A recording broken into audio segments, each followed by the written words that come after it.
Welcome to Keep It Healthy podcast, where we explore how technology is transforming healthcare. I'm your host, Jan Kamiński, co-founder of Momentum.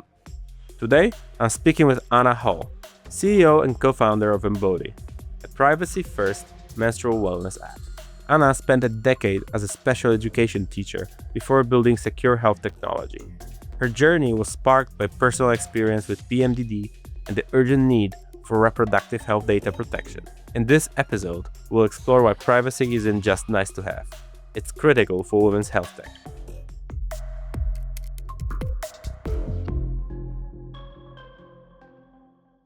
Your path from special education to founding a privacy-first period tracking app is fascinating. What is your background? How did you end up in tech? And could you share a specific moment or experience that, convinced you to found a company? I'll start with my background, yes, is in education, specifically special education. So I was a public school teacher in the United States on both coasts for almost 10 years in Atlanta and then again south of San Francisco. And I specialized in working with young adults with severe disabilities. And a lot of times my job was teaching young adults how to use high-tech communication devices. That was my favorite thing to do in that job. Teaching a young adult who had acquired a disability through an accident how to say no is incredibly powerful and empowering. So I really enjoyed that work. Like I said, I was in Atlanta and the Bay Area. I was in the Bay Area because my partner had a startup. He's in the crypto space. And so we took our startup there and I was teaching on the side, but also helping a bit with his business and kind of saw a startup go from zero to this year it just went public. So that's really exciting. So seeing that kind of having an idea and then making something real out of it was really exciting. And I felt like I was always in the shadows in the background helping with it. So I was kind of involved in that world, in that space. Particularly, the underlying technology for crypto is blockchain technology. Yeah. So that will come into play when we talk a little bit more. But we brought the company back to Atlanta, and I had two young children. And I was teaching off and on, but really looking for something new to do. I was also, on a personal note, diagnosed with something called premenstrual dysphoric disorder. And I was kind of nerding out about menstrual health. I was like, how was I not taught about the 4 different phases of my menstrual cycle? Like, this is wild. And it affected me more than it does most people because I have this underlying disorder.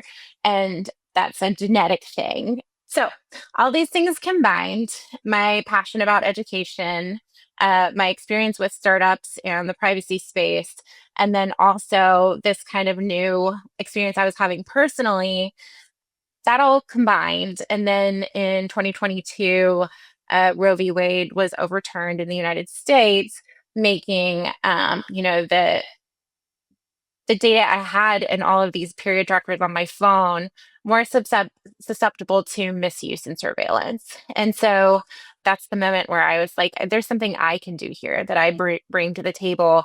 And that is creating a unique privacy forward phase-based menstrual health app. That's really fascinating. But probably period tracking apps have existed, for over a decade back then. So yet you saw this need for something that was different.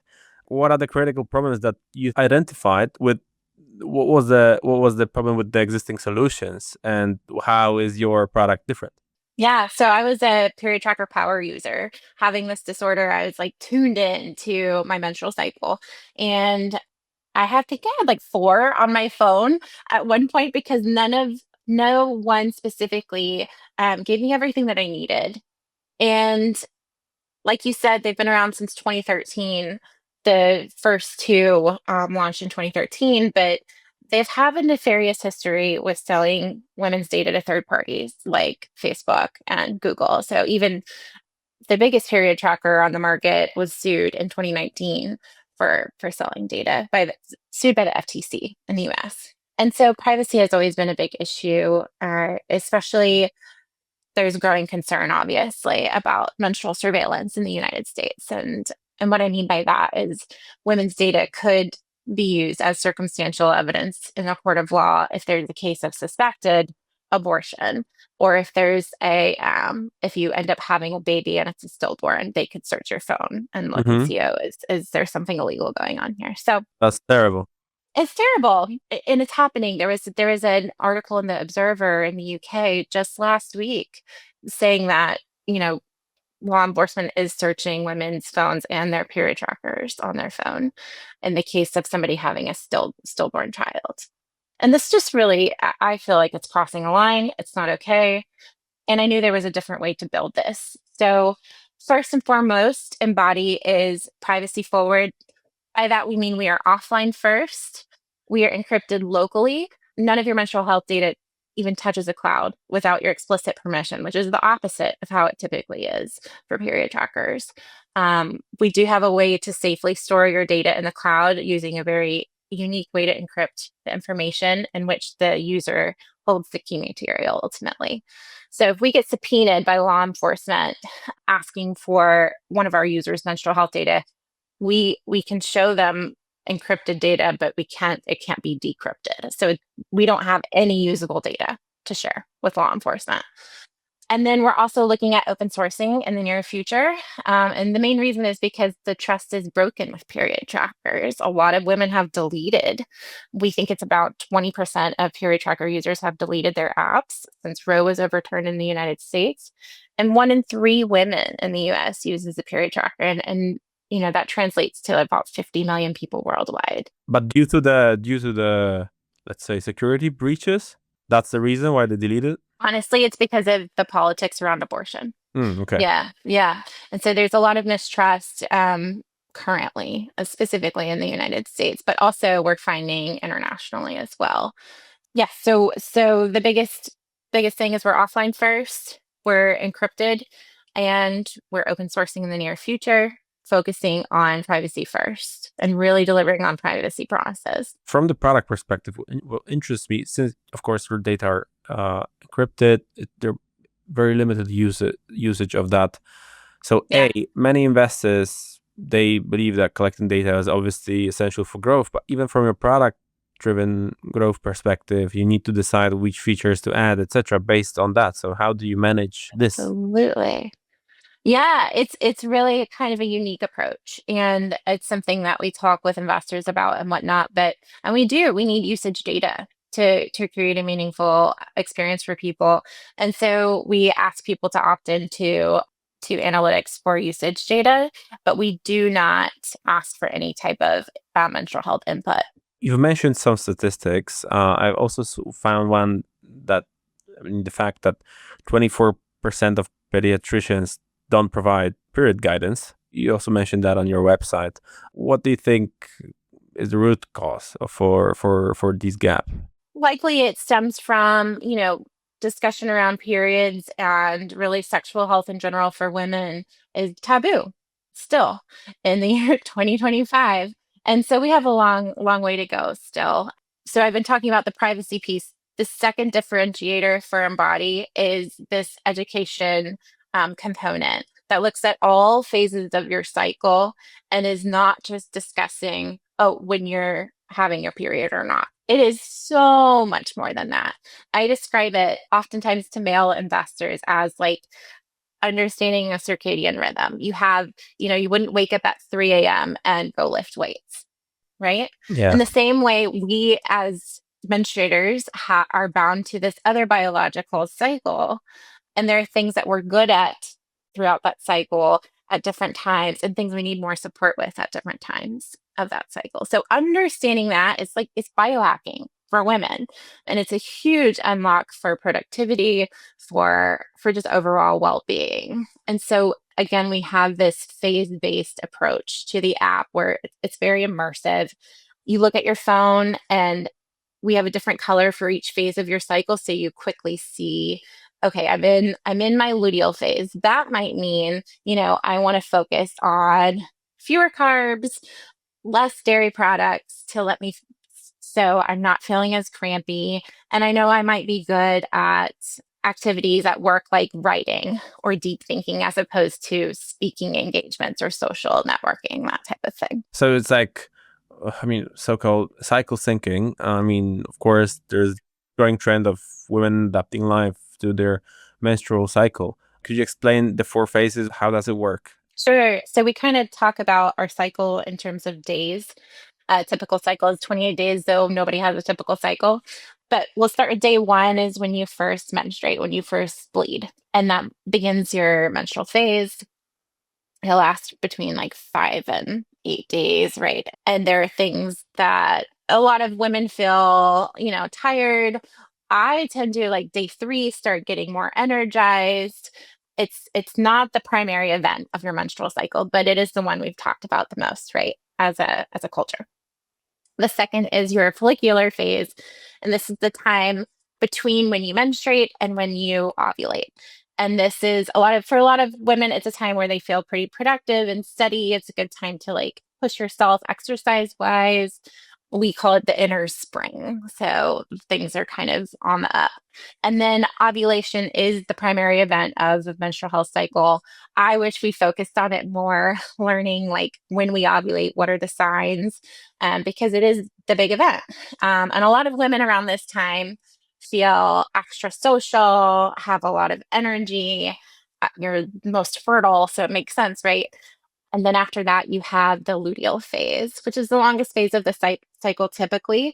And this is between ovulation and menstruation. And for a lot of women, it's, the early part of the luteal phase, you feel okay, pretty steady. And then the later one is when the PMS symptoms that we're aware of culturally come out. And you might need a little bit more support, more rest. They're saying, like, if you're working out according to your cycle, higher weight, fewer reps, stuff like this is really helpful to know. For me with PMDD, that's the time of the month where I need the most support from like family and friends, like maybe help cook more meals than normally, or, I might need to rest more often and take a break from the kids, that kind of thing. So it's really good to be able to know that about yourself so you can plan for it.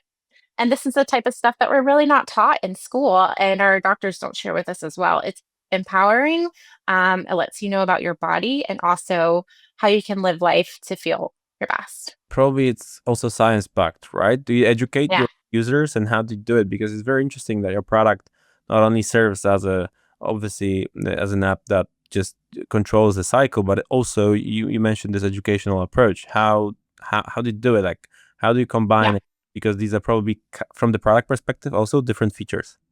Yeah, absolutely. So the look and feel of our app is very different. Like I said, it's phase immersive.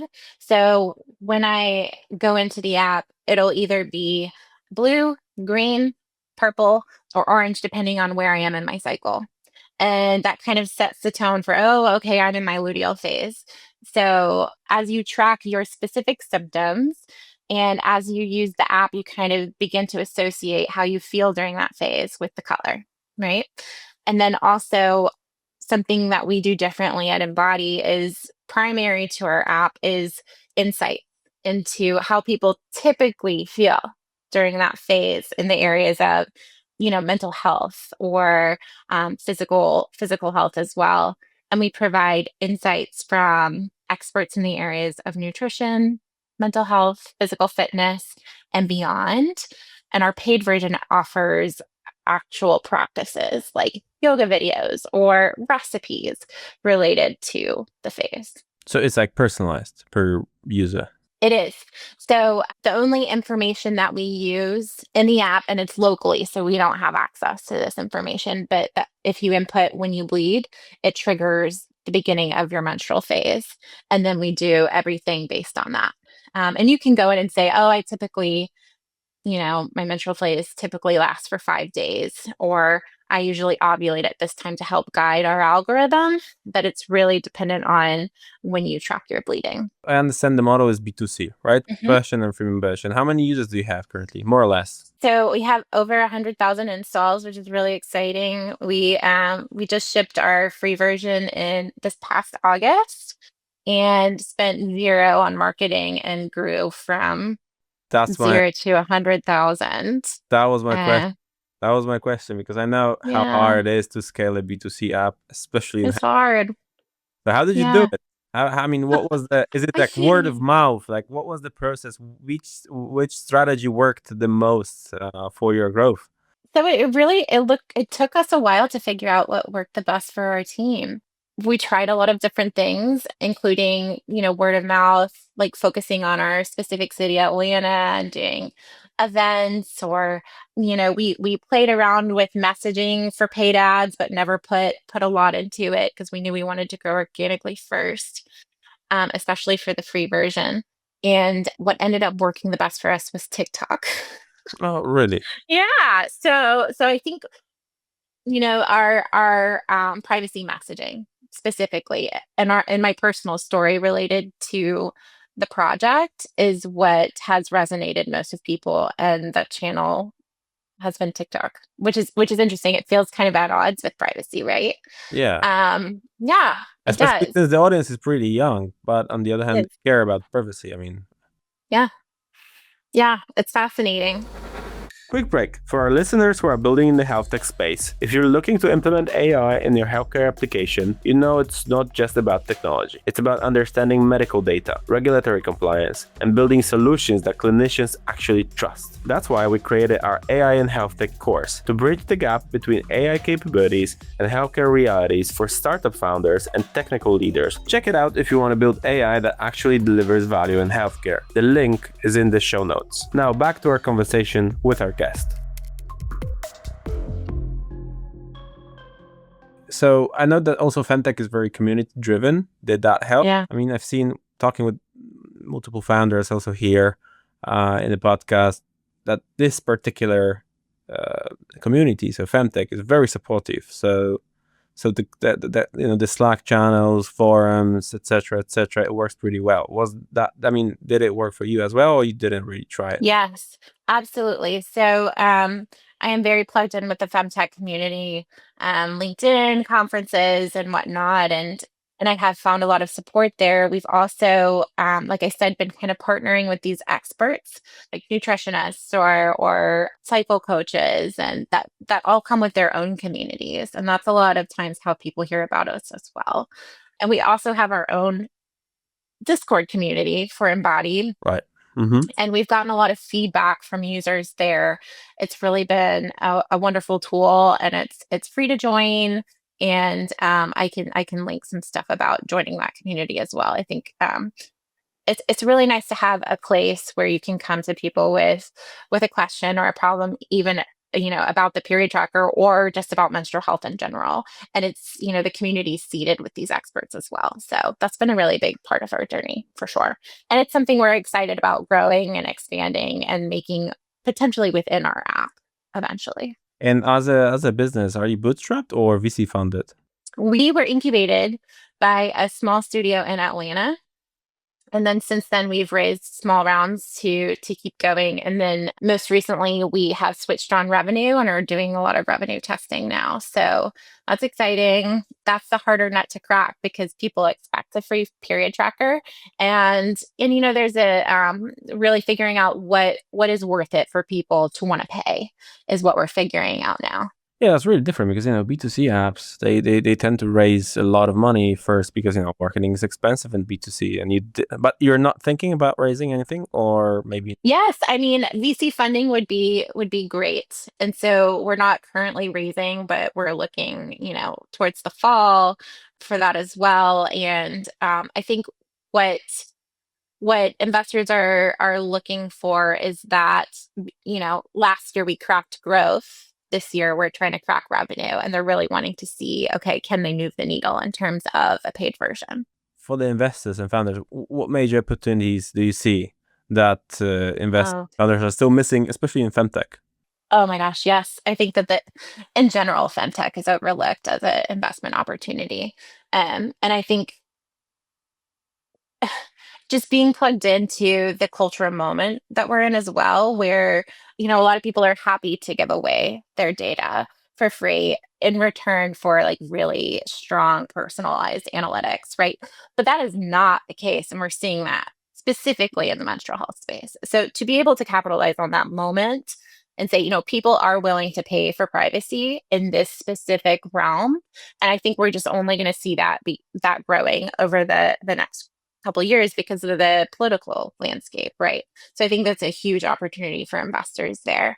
And then, another one, there's specific areas of menstrual health and femtech tech in general that are blowing up right now. Specifically, menopause had its moment, and now perimenopause. So women approaching menopause are looking for support. I think I've talked to about four different contacts that I was introduced to in the last week who asked, are you doing anything for perimenopause support? And Mm. I'm like, yes, we are partnering with the perimenopause specialist, and we're on it because people are looking for that.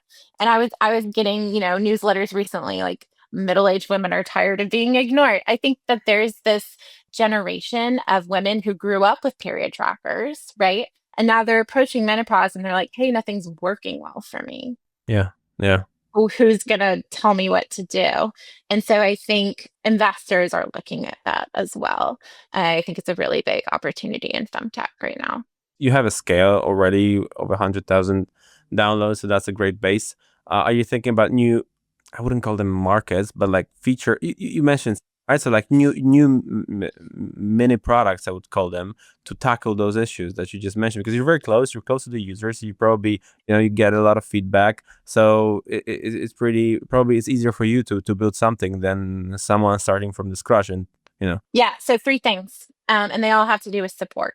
The first is connection to providers who specialize, like I said, in nutrition for women, in physical fitness, in any type of one-on-one guidance, because we're not getting it from our gynecologist. It's either I tell people it's like you get your cycle syncing information from maybe your gynecologist if they're great, but probably not, or TikTok.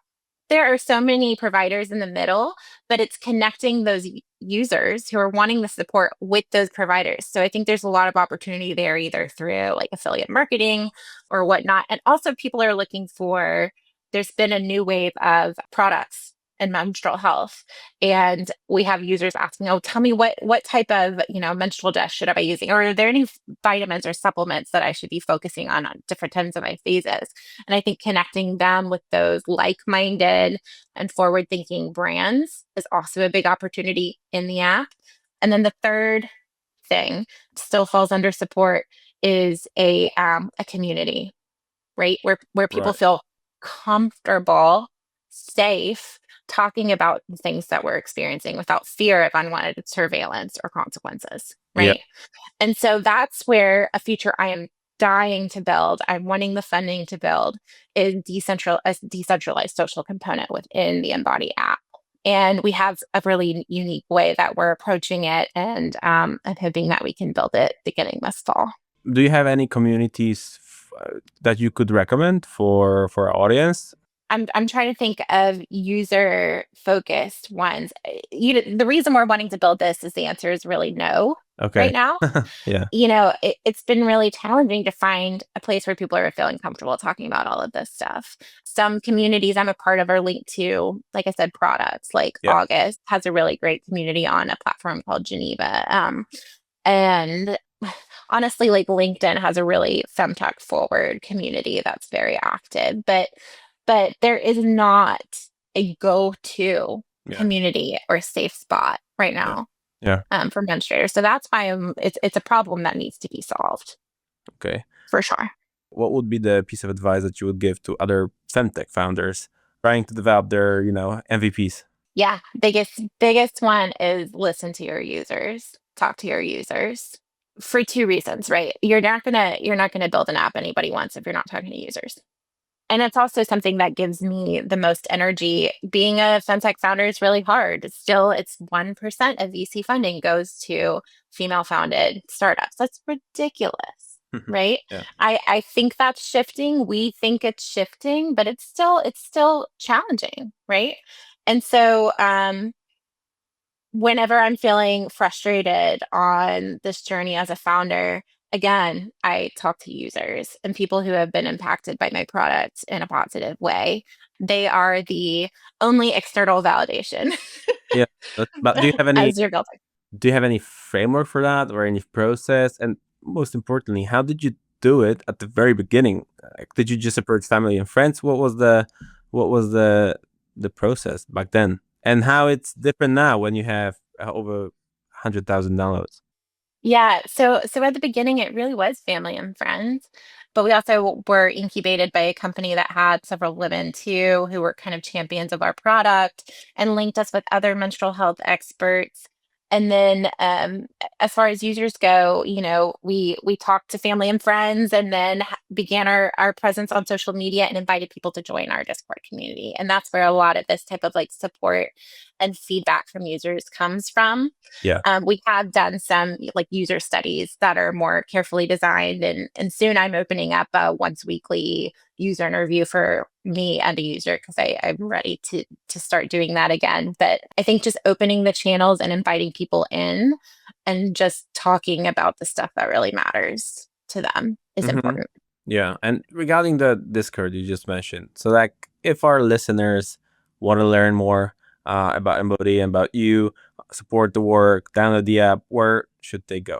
Yeah, go to our website, embody.space. It has all our links for TikTok, Instagram, whatnot, but also a direct link to our Discord community as well. Thanks for tuning in to Keep It Healthy, where we explore how technology is transforming healthcare. If you're building in HealthTech, visit our website to download our MVP development playbook. The link is in the show notes.